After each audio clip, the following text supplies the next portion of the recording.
Bismillahirrahmanirrahim.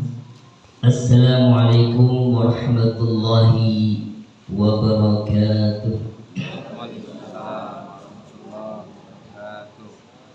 Alhamdulillahilladzi khalaqal mauta wal hayata liyabluwakum ayyukum ahsanu amala. Asyhadu an la ilaha illallah wahdahu la syarika lah wa asyhadu anna Muhammadan abduhu wa rasuluhu la nabiyya ba'da. Allahumma salli wa sallim wa barik ala sayyidina wa nabiyyina Muhammadin wa ala alihi wa ashabihi wa man tabi'ahum bi ihsanin ila yaumiddin, amma ba'du. Hadirin hadirat yang insyaallah dimuliakan Allah Subhanahu wa taala, Bapak, Ibu, remaja, anak-anakku yang soleh dan solehah. Alhamdulillah, pada kesempatan kali ini di pagi yang sejuk ini kita masih bisa menunaikan kewajiban kita sebagai seorang hamba, yaitu beribadah kepada Allah Subhanahu wa taala. Salat subuh berjamaah dilanjutkan dengan salat ghaib untuk saudara-saudara kita di Palestina, dan dilanjutkan dengan thalabul ilmi, taujih, menuntut ilmu, saling menasehati dalam kebenaran dan kesabaran. Masya Allah, rangkaian ibadah yang kita lakukan ini merupakan sebuah kenikmatan dari Allah Subhanahu wa taala yang tidak terhingga. Dan mudah-mudahan amal ibadah kita senantiasa mendapatkan keridhaan dari Allah Subhanahu wa taala. Amin ya rabbal alamin. Salawat beserta salam semoga senantiasa tercurahkan atas Nabi kita Nabi Muhammad sallallahu alaihi wasallam beserta keluarga dan para sahabatnya dan orang-orang yang senantiasa istiqomah di jalan risalahnya, memperjuangkan risalahnya sampai yaumil qiyamah. Bapak, Ibu, hadirin hadirat yang berbahagia, sungguh sangat senang sekali saya bisa hadir di sini bersilaturahim dengan Bapak Ibu sekalian. Ini merupakan nikmat Allah yang sangat besar, karena mungkin di antara kita ada yang pada saat ini belum bangun, tapi mudah-mudahan dibangunkan oleh Allah Subhanahu wa taala. Karena kalau kita bicara pagi, Bapak Ibu sekalian, sebenarnya ajaran Islam itu menerangkan kepada kita kalau kita mau ngaji, kalau kita mau kaji, pagi itu Masya Allah, kalau kita hitung-hitung secara hikmah, bahwa ternyata pagi itu penuh dengan kenikmatan. Bahkan Rasulullah SAW bersabda, Allahumma barik li ummati fi bukuriha. Ya Allah, kata Rasulullah, berkahilah umatku di pagi harinya. Jadi Rasulullah doa kepada umatnya, kepada kita nih, berkahilah umatku, kata Rasulullah, di pagi harinya. itu keberkahan? Kalau keberkahan, kalau bicaranya bicara sesuatu yang memang tidak kelihatan tapi kita rasakan, Bapak Ibu sekalian. Ini namanya keberkahan. Kita hidup di dunia ini cari apa, Bu? Rezeki cari apa? Bu, masih ngantuk apa, Bu? Bangun, Bu, bangun. Hidup di dunia itu kalau cari rezeki, katanya, kata orang-orang, jangan kata dalil ya, kata orang-orang, yang orang-orang yang gak punya dalil, orang-orang yang ngerti dalil, orang tahu kalau hidup itu cari kita kerja di PT, kita kerja dagang, kita kerja apa saja profesi kita, yang penting apa?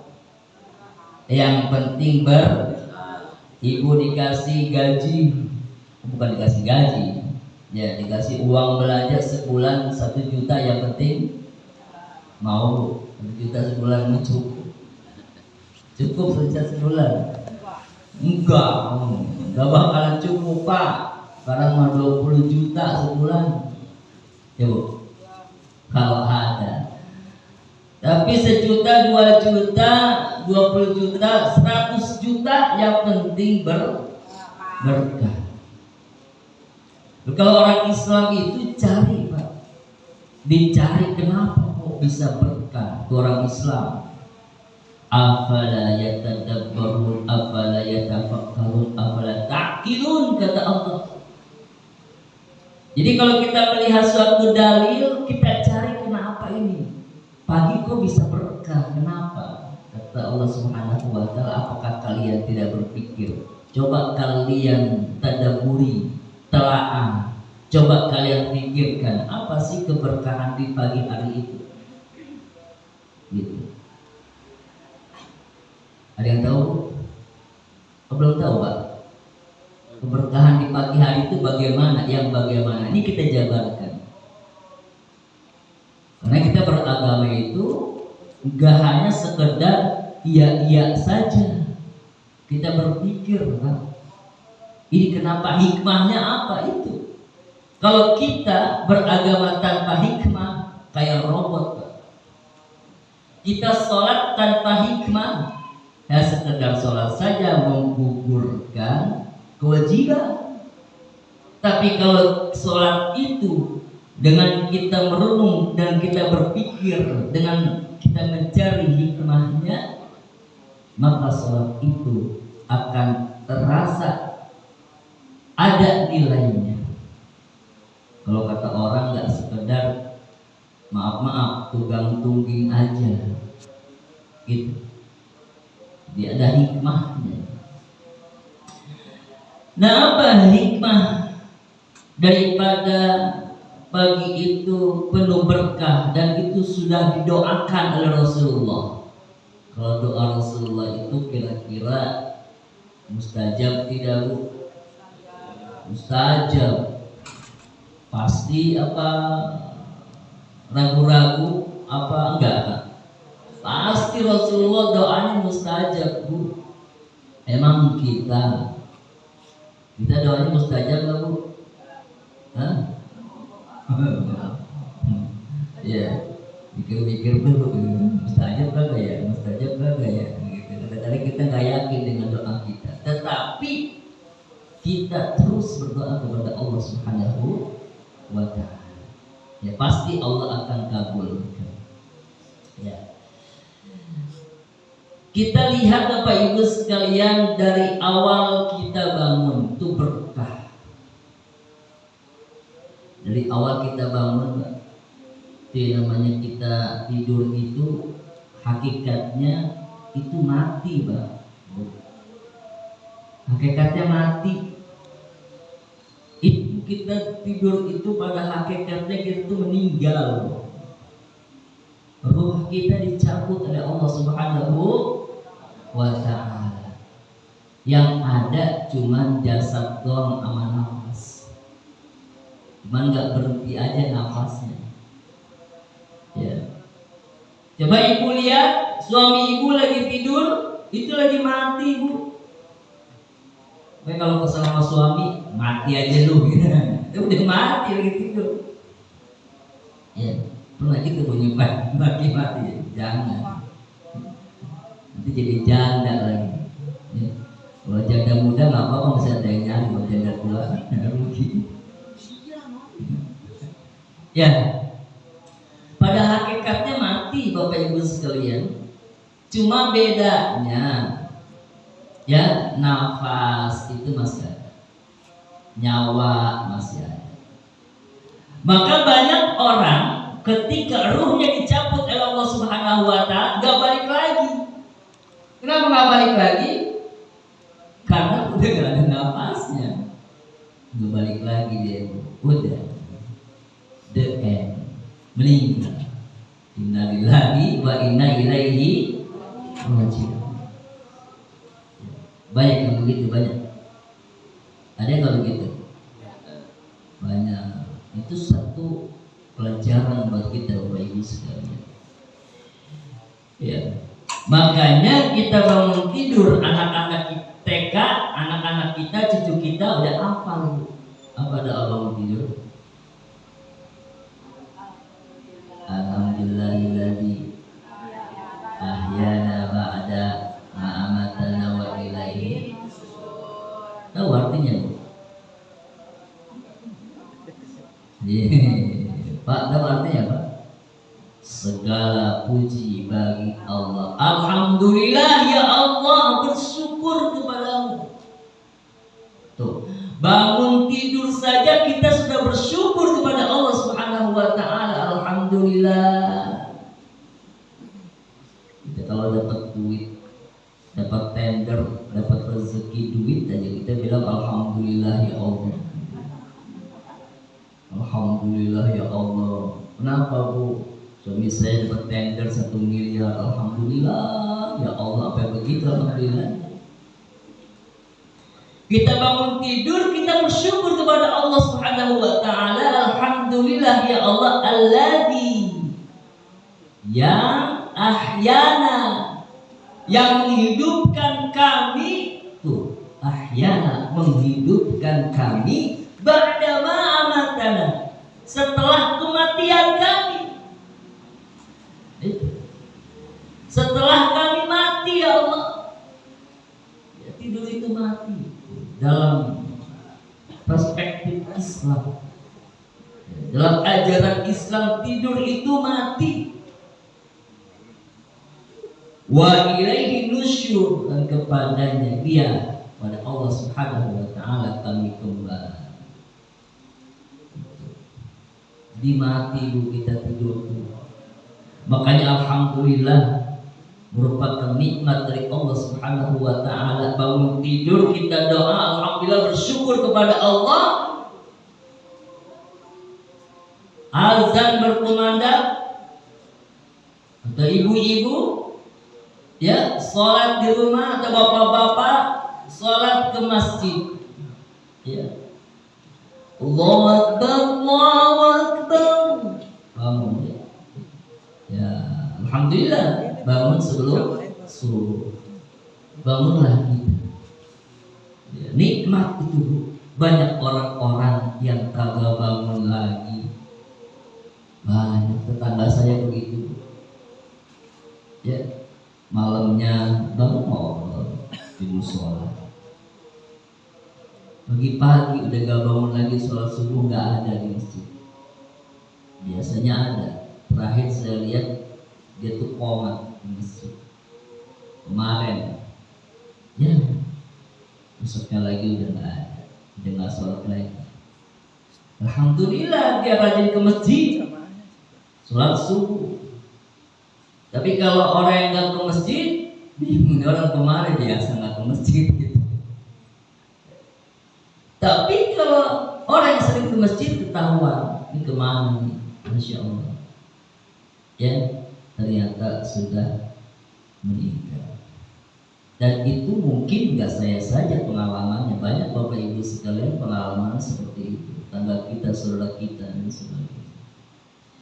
Nikmat yang terbesar Bapak Ibu sekalian, dikasih kesempatan sama Allah. Dikasih kesempatan. Ya. Nyesel itu belakangan depanan, Bu. Belakangan. Ibu nyesel punya suami kayak bapak, nyeselnya kapan? Belakangan. Ya Allah, gini-gini amat suami gua, nyesel gua. Kalau bapaknya, nyesel gua kenapa nggak dari dulu nikah sama istri gua, gitu kan. Nyesel itu belakangan. Makanya dalam Al-Quran itu digambarkan, laula akhartani ila ajalin qarib. Sekiranya ya Allah ditangguhkan ajalku sebentar saja, fa asaddaqu, maka aku akan bersedekah. Maka aku akan bersedekah, kata ini yang orang sakaratul maut. Makanya kalau orang, Bu, nanti kalau kita sakaratul maut itu baru terasa. Baru nanti ya Allah, sebentar aja aku ingin bersedekah dan beramal soleh ya Allah. Gak bisa, Pak. Gak bisa. Ya, ntar deh kita pasti memahami semua orang kullu nafsin dha'iqatul, setiap manusia pasti merasakan kita cerita-cerita begitu kita nggak tahu nih. Kita lagi ngopi, katanya kopi belum habis, nyawa kita udah habis gitu. Bisa jadi di semua manusia pasti akan merasakan. Maka oleh karena itu jangan sampai merasakan dulu, jangan sampai nyesel dulu. Makanya sebelum itu kita persiapkan, Bapak Ibu sekalian. Jangan sampai kita menyesal. Banyak bersedekah, beribadah, takarrub kepada Allah Subhanahu wa taala. Ya. Supaya apa? Kita mendapatkan bekal kita di akhirat. Di dunia Bapak Ibu sekalian yang sementara. Kalau digambarkan Rasulullah SAW itu, kita itu bagaikan hanya sekedar berteduh. Ya, kita itu dalam perjalanan. Kalau ibaratkan kita mau pergi pulang kampung ke Jogja. Nah, rest area itu hanya tempat istirahat. Tujuan kita itu adalah kampung kita, misalnya ke Jogja. Sama dengan kita hidup di dunia. Di dunia itu cuma rest area. Ya. Karena kita akan melanjutkan perjalanan hidup kita. Jadi dalam Islam itu perjalanan hidup itu panjang, enggak kayak orang lain. Ya, enggak kayak ajaran-ajaran lain. Dia mengatakan kalau dia mati aja.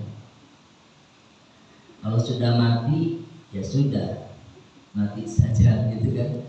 Tapi dalam Islam itu mati itu satu fase kehidupan kita. Kalau dalam Islam itu kita itu hidup pada hakikatnya selama-lamanya. Kita awalnya dilahirkan, hiduplah kita. Ya Allah ciptakan, kemudian Allah tiupkan ruh, ya, dalam kandungan ibu kita 9 bulan kita lahir, ya kan, hidup ya Pak, hidup.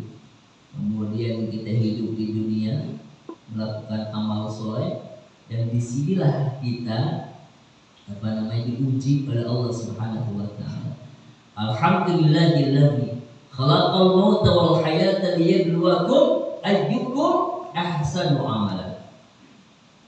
Segala puji bagi Allah yang telah menciptakan kehidupan dan kematian. Liyabluwakum, agar kalian itu diuji siapa yang lebih baik amalnya. Berarti suruh apa kita hidup di dunia? Suruh beramal, bukan diuji. Kadang-kadang kita beramalnya malas. Kenapa kita beramal soleh malas? Karena kita itu lupa diri. Dalam Al-Quran dikatakan, ya, wala takunu kalladzina nasullaha fa ansahum anfusahum ulaika humul fasiqun. Jangan kalian seperti orang yang lupa kepada Allah, kemudian Allah jadikan ia lupa kepada dirinya sendiri. Jadi dia lupa diri, Bu. Karena lupa kepada Allah Subhanahu wa taala, lupa beramal soleh, lupa beribadah kepada Allah Subhanahu wa taala, lupa bersedekah, lupa berbuat amal kebaikan yang akan menjadi bekal dia di akhirat. Akhirnya Allah jadikan dia lupa diri. Mending, Bu, kalau kita sadar sebelum kita meninggal, taubat sebelum kita meninggal. Hatta zurtumul maqabir, kalau sampai ke alam kubur gimana lagi, Bu? Sebelum sampai di kubur, ya. Kalau ibarat kata ada orang ini yang laki-laki ini, ya, laki-laki ini, kalau yang namanya sholat berjamaah itu wajib, Pak, wajib, Pak. Oh tuh jangan ragu-ragu ngomongnya wajib gitu. Jadi aja udah ada yang ngajar di sini? Belum ada. Wajib laki-laki mah, Pak. Ya wajib. Bahkan itu ada riwayat Rasulullah akan membakar rumah orang yang gak mau berjamaah ke masjid. Dibakar dulu rumahnya, Bu. Bawa Pak nih. Ya. Itu kiasan, bukan berarti nggak pernah Rasulullah membakar apa namanya rumah sahabat, enggak. Maksudnya begitu perhatiannya Rasulullah, begitu tegasnya Rasulullah SAW agar apa? Agar laki-laki itu sholat ke masjid, kalau perempuan di rumah boleh. Makanya bapak-bapak, ibu-ibu, anak-anak remaja, laki-laki kalau emang nggak mau sholat ke masjid, udah pakai rok aja, pakai daster, jadi perempuan. Ya. Ibu-ibu aja pada pengen sholat ke masjid, ya Bu ya. Kenapa Bu sholat ke masjid? Enak. Kenapa? Bacaannya ditanggung imam. Betul gak? Bacaannya ditanggung imam, Al-Fatihahnya ditanggung imam. Ya, Pak Ustaz, ada Pak Ustaz, ada Pak DKM. Ya, Al-Fatihahnya pas. Karena Al-Fatihah itu rukun daripada sholat. La sholat illa bi Fatihatil Kitab. Tidak ada sholat tanpa membaca surat Al-Fatihah. Artinya Al-Fatihah kita harus benar, panjang pendeknya, tasydidnya, maupun huruf sifatnya. Ya. Maka kalau kita di belakang imam yang tanggung jawab, terima beres, Bu. Ya. Nah kalau kita sholat sendiri, Al-Fatihahnya berantakan. Ya panjang pendeknya seenaknya. Ada di sini ya. Sini mah Al-Fatihahnya bagus-bagus, kemarin udah dites. Alhamdulillah. Gitu. Nggak parah-parah banget sih, gitu kan? Iya. Alhamdulillah. Ya, kalau kita sholat sendiri terus, Pak, kita belum tentu bacaannya benar. Maka ditanggung sama imam. Imamnya salah, ditanggung jawab imam. Kalau kita makmum, ya sah-sah saja. Gitu. Nah itu. Jadi sholat di masjid itu wajib bagi setiap muslim laki-laki. Gitu. Makanya ada ini ya apa namanya? Ini bukan hadis ya, bukan. Jadi Palestina, nih kita bicara Palestina, ya Israel, Yahudi, Zionis itu akan kalah kalau umat Islam sholat subuhnya udah kayak sholat Jumat. Ada tesis begitu. Ini bukan hadis ya, jangan bilang hadis, bukan. Tesis, penelitian. Bahkan saya dengar itu penelitian orang-orang Yahudi juga, ya, bahwa orang Islam ini akan bangkit kalau sholat subuhnya sama dengan sholat Jumat. Sekarang itu, jangan begitu deh Pak. Sholat subuh sama sholat Jumat sama nggak? Jauh. Ngaku. Kapan Israel bangkit? Makanya orang Palestina dihajar, dibantai, selesai. Enggak laki-laki, perempuan, enggak orang tua, enggak anak-anak. Karena tahu orang Yahudi, orang Israel tahu umat Islam lemah. Enggak kayak dulu zaman Rasulullah, satu umat Islam sama dengan membunuh seluruh umat manusia. Saking mulianya nyawa orang Islam. Betul nggak? Coba kita lihat sejarah Bapak Ibu sekalian. Sejarah satu umat Islam lebih mulia daripada dunia dan seisinya.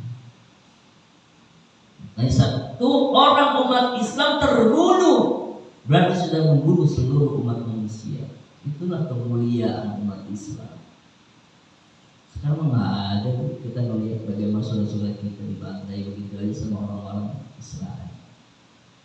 Dia tahu bahwa umat Islam itu sholat subuhnya jauh, nggak apa-apa, ngaku sendiri, ya.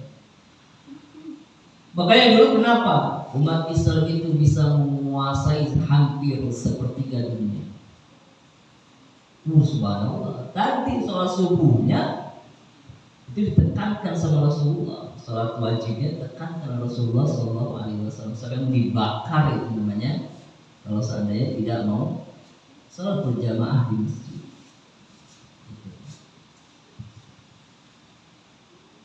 Bapak Ibu sekalian berbahagia. Jadi satu keberkahan itu tadi apa pertama?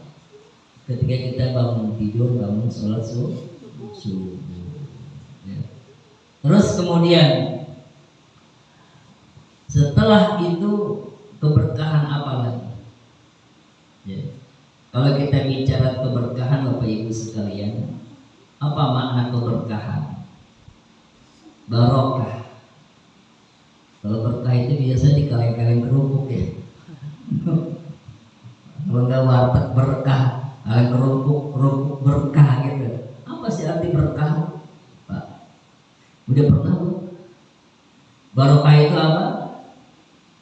Barokah itu kalau ulama mengatakan ziyadatul khair. Ziyadatul khair. Apa ziyadatul khair? Bertambah kebaikan. Bertambah kebaikan. Apa itu kebaikan? Sesuatu yang membuat kita senang. Sesuatu yang membuat kita senang aja, bahagia. Sesuatu yang membuat kita berbunga-bunga itu kebaikan. Ibu punya suami yang baik, senang gak? Senang. Suami saya baik banget. Bapak juga begitu. Punya istri yang baik, senang. Punya Pak RT yang baik, senang. Punya RW yang baik, senang. Punya presiden yang baik, senang. Kita punya laki yang gak baik, senang apa sengsara? Lawannya baik apa? Keburukan. Ya, busuk, keburukan, pasya, ya, keburukan. Dan semua orang secara universal paling gak suka yang namanya keburukan. Maka keburukan itu yang membuat kita itu gak enak. Ya, kalau kebaikan tadi yang membuat kita senang, kalau keburukan itu yang membuat kita gak enak. Yang membuat kita sengsara Bu ya. Kalau suami buruk, suami nggak baik, ibu-ibu sengsara ya. Ada mabok judi gitu. Mau begitu ya suami Bu? Enggak, namanya yang baik. Mabok janda, mau. Ada di sini bawa kayak mabok janda. Jangan, kasihan ibunya yang sengsara Bu. Sengsara ya. Kalau itu keburukan. Maka orang berkah itu Allah berikan ziyadatul khair, bertambahnya kebaikan. Masya Allah. Ya, tambah kebaikan. Itu yang pertama. Kita kalau dikasih tambah kebaikan senang gak Bu? Senang, nikmat yang terbesar. Tapi kalau kita dikasih keburukan, mendapatkan keburukan, maka kita nggak bakalan suka, nggak bakalan mau, nggak senang. Gitu. Apalagi kata ulama, keberkahan itu adalah ziyadatus sa'adah. Bertambahnya sa'adah. Apa sa'adah? Kebahagiaan. Hidup di dunia ini siapapun Bapak Ibu sekalian, mau kita orang Islam, mau orang itu orang kafir, orang musyrik, orang gak beragama pun, pasti kalau kita bicara tanya sama dia, kamu di dunia ini mau cari apa sih? Pasti cari kebahagiaan. Ada di dunia yang gak mau bahagia? Gak ada. Pasti cari kebahagiaan. Ya. Orang-orang sana, orang-orang barat, orang-orang non-muslim sama mencari kebahagiaan. Ya, orang-orang barat itu filsafat barat mengatakan mereka sama. Ya, mereka mencari kebahagiaan. Cuma kebahagiaannya itu mereka itu hanya sesaat. Makanya kenapa orang-orang yang tidak beragama ketika dia mencari kebahagiaan itu nggak ada ujungnya kebahagiaannya. Misalnya saya bahagia kalau menjadi artis. Ada di sini cita-cita menjadi artis. Kita kalau lihat artis kayaknya insecure ya. Insecure.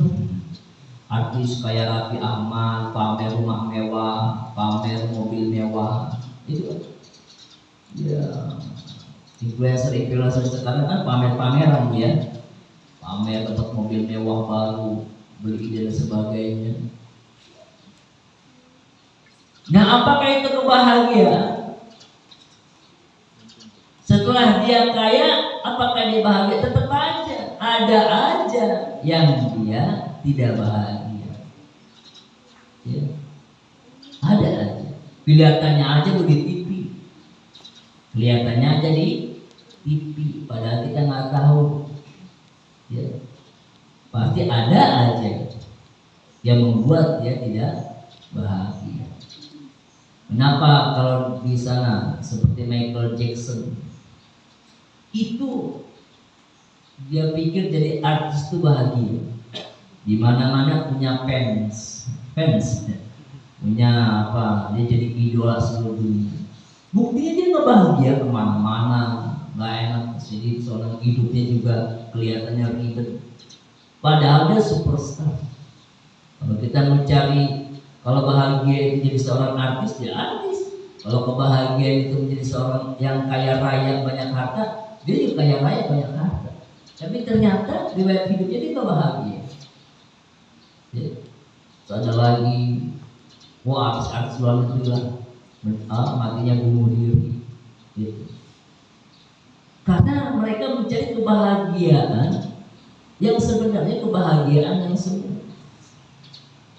Nah, kita orang Islam, kebahagiaan kita itu kebahagiaan di dunia dan di akhirat. Jadi kebahagiaan bagi orang Islam itu ada di mana, Bu? Gak maksudnya di hati apa di harta. Kalau kita melihat kebahagiaan itu karena harta banyak, jabatan tinggi, nah itu benar di hati. Bahagia itu adanya di hati. Siapa yang berikan kebahagiaan itu adalah Allah Subhanahu wa Ta'ala. Sudah didoakan sama Rasulullah, ya Allah, bahagiakanlah hati umatku di pagi hari. Banyak orang yang pagi-pagi gak bahagia. Dan alhamdulillah kita berikan pagi ini dengan kebahagiaan, itu keberkahan. Gitu.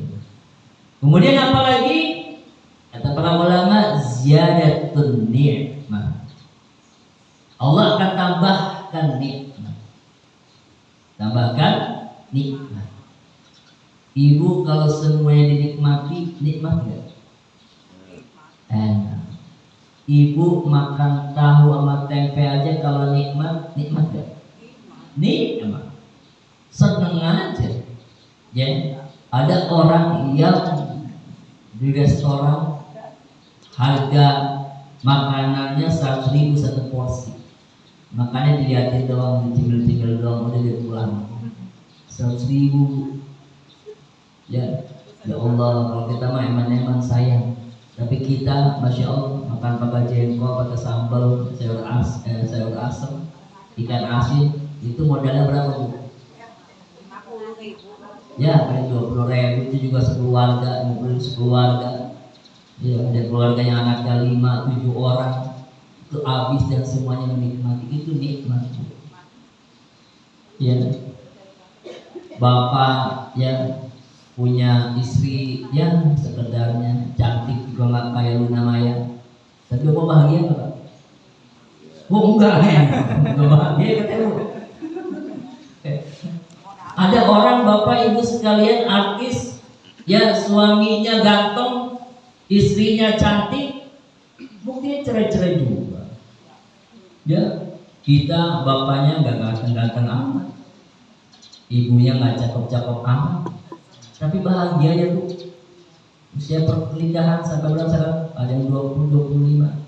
Ya gimana lagi Pak Ustaz? Kemudian nasib saya punya lagi kayak gitu ya enggak.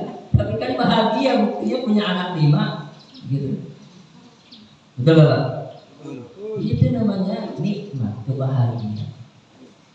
Lawannya apa? Lawannya nikmat itu lawannya azab. Nikmat itu lawannya azab. Kalau nggak dikasih nikmat, lawannya berarti dia diazab. Diazab itu bentuknya apa? Dia nggak bahagia hidupnya Pak. Ya sama. Ya, kita punya harta, nggak bikin kita bahagia, itu azab, bukan nikmat, nggak berkah. Dan tiap bulan 100 juta gaji kita, kok kayaknya hidup begini aja, gemerisang. Ya, nggak bahagia itu namanya nggak berkah. Saya pernah ke Surabaya, Bapak Ibu sekalian, ada Gojek. Gojek saya lihat ini orang kayaknya udah umur agak lanjut usianya sekitar, saya tanya ternyata 65 tahun, tapi masih Gojek Pak. Pak masih Gojek aja umur 65 tahun. Habis gimana lagi Pak? Ya namanya hidup, kita harus berjalan kata dia. Nah ceritalah dia di situ bahwa dibilang saya Gojek itu baru sekitar 2 tahun atau setahun ya, dibilang 2 tahun. Saya jalanin ini, sebelumnya saya itu pengusaha, dia bilang pengusaha rempah-rempah di perbatasan Timur dan Indonesia. Timur kan rempah-rempahnya banyak, dia cerita. Nah, suatu saat kena operasi. Ya, kena operasi, itu semua asetnya dibredel. Akhirnya dia ya cuma sekedar harta yang ada aja, akhirnya habis hartanya. Nah sekarang dia cuma Gojek. Yang menarik dari cerita dia Bu, Pak saya lebih bahagia dengan seperti ini. Nah loh kok bahagia seperti ini? Dulu saya Pak, ya namanya walaupun duit banyak, yang namanya seminggu 20 juta itu rugi hitungannya. Seminggu 20 juta hitungannya rugi Pak, pengusaha rempah-rempah. 20 juta seminggu, kita 20 juta berapa minggu Pak? Bulan. Itu udah senang banget, sebulan juga. Dia seminggu rugi katanya, rugi ya.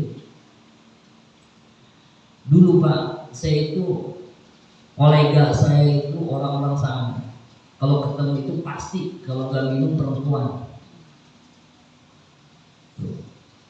Harus gimana lagi kolega saya seperti itu.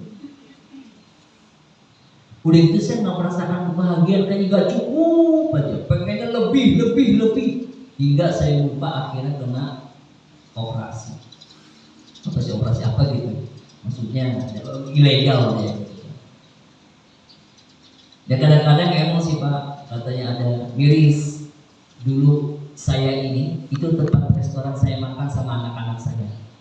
Sekarang saya nganterin makanan ke situ bukan buat makan kata dia, buat ngambil makanan diantar ke konsumen. Dulu dia makan di situ sama keluarganya Bu. Kadang-kadang saya miris deh. Tapi ternyata saya dibayar seperti ini, dapat duit sehari 50.000, masya Allah, nikmat Pak. Dulu nggak saya nikmatin. Bayangkan seminggu 20 juta itu rugi. Alhamdulillah sekarang saya bisa menikmati di akhir ini. Ibaratnya saya itu udah tua 65 tahun, Allah kasih teguran, bukan teguran lagi itu Pak, tonjokan kali ya, teguran dari Allah Subhanahu wa Ta'ala. Ya, alhamdulillah dengan seperti ini saya bisa ingat kepada Allah Subhanahu wa Ta'ala. Ibadah saya lebih nikmat, dia bilang seperti itu. Nggak kayak dulu malas tidak ada. Orang biasanya kalau cinta dunia itu tadi ya dilupakan Allah Subhanahu wa Ta'ala, lupa diri. Makanya kalau kita banyak duit, kayak sih kita nggak duduk di sini nih Pak. Hari Minggu pagi ini kita kemana Pak? Kalau punya duit di kantong nih 1 miliar di deposito, di kantong nih 100 juta nih, kira-kira kemana kita Bu?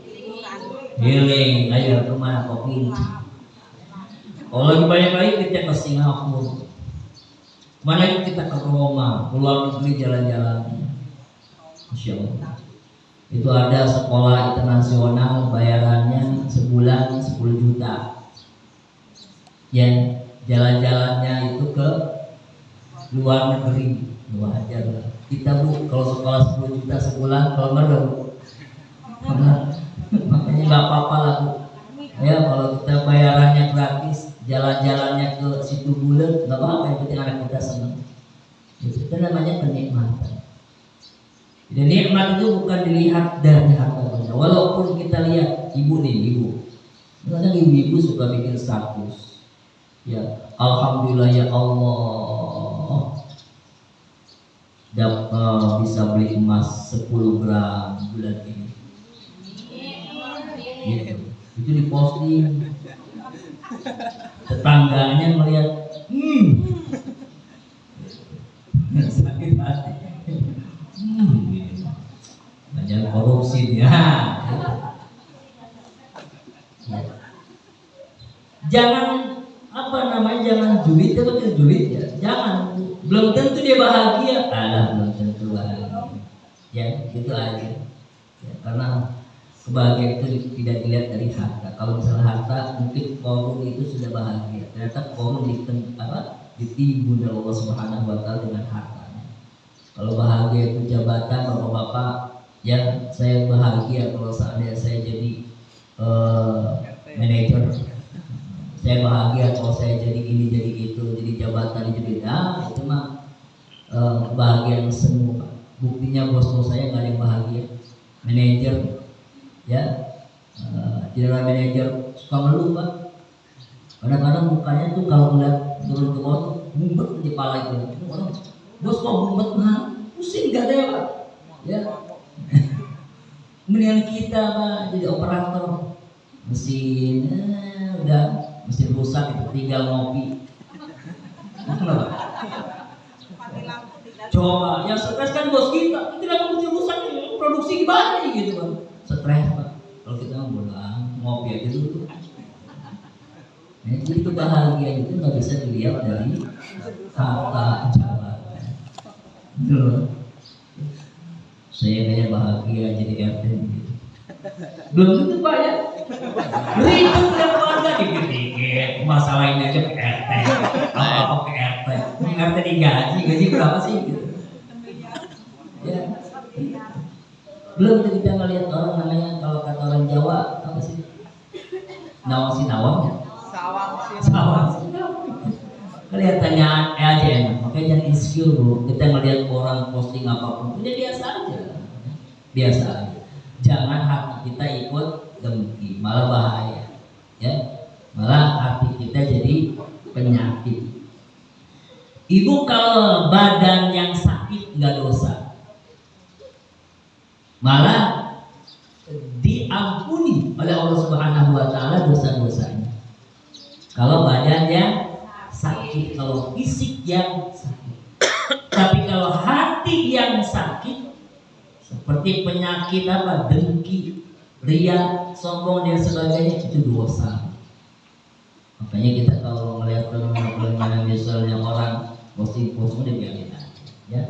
Kita jangan ikut-ikutan dengki. Karena segala sesuatu di dunia ini yang bersifat materi itu cuma sementara. Nggak ada yang bilang bahwa jabatan itu membahagiakan. Ya, nggak ada yang dibilang istri cantik itu membahagiakan. Benar nggak? Kalau istri cantik bahagia? Kesah aja. Belum tentu, Pak. Ya, bahagia hanya sesaat. Bapak cantik bu. Ya kalau mau cantik modalnya berapa bu? Modalnya mahal Pak. Ya, nih yang namanya apa, pedicure, tiap minggu ke salon, facial, mandi susu, ya bu. Sebulan berapa? Coba Asanti modalnya berapa bu? Modal kecantikan. Bapak-bapak pengen kayak Asanti katanya, istrinya panas ya.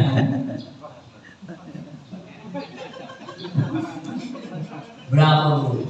Tuh. Berapa? 50 juta Pak? Sanggup? Ya kalau nggak sanggup yang ada aja udah. Ada nikmatin ya. Walaupun kita lihat baru masuk udah bau bawang, udah muka berminyak karena habis goreng ikan asin, ya kan?